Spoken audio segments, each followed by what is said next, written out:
ప్రజాప్రతినిధికి మతం ఉంటే ఇంట్లో ఉండాలి.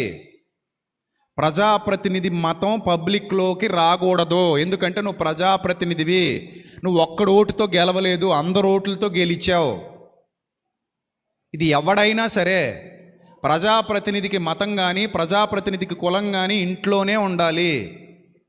బయటకు వచ్చిన తర్వాత నా కులం వాళ్ళకే నేను సపోర్ట్ చేస్తాను, నా మతం వాళ్ళకే నేను సపోర్ట్ చేస్తాను అంటే నెక్స్ట్ టైం నీకు ఎవడో ఓటు వెయ్యడు. నేను కూడా వేయనివ్వను. నా వరకు నేను కూడా వేయను. నేను వేయను అంటే నా అనుచరులు చాలామంది వేయరు.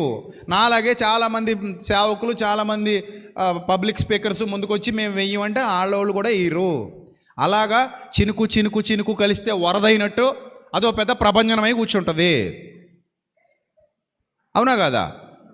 అందుకే ఎప్పుడు కూడా ప్రజాప్రతినిధులు నాది ఇదే మతం, నేను ఈ మతానికే కొమ్ముగాస్తా, నాది ఇదే కులం, నేను ఈ కులానికే కొమ్ముగాస్తా, నాది ఇదే వర్గం, ఈ వర్గానికే కొమ్ముగాస్తా, నాది ఇదే జాతి, ఈ జాతికే కొమ్ముగాస్తా అని అనకూడదు. అలా అనేవాడు ప్రజాస్వామ్య ప్రభుత్వంలో ఉండడానికి అర్హుడు కాడు.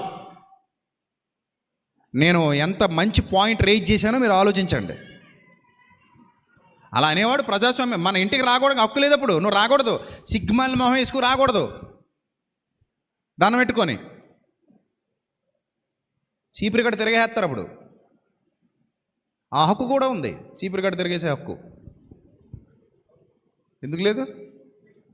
నువ్వు రాకు, మా ఇంటికి రాకు, గెట్అవుట్ అని చెప్పొచ్చు, నా గడప దొక్కనొచ్చు. That is my right, this is my house.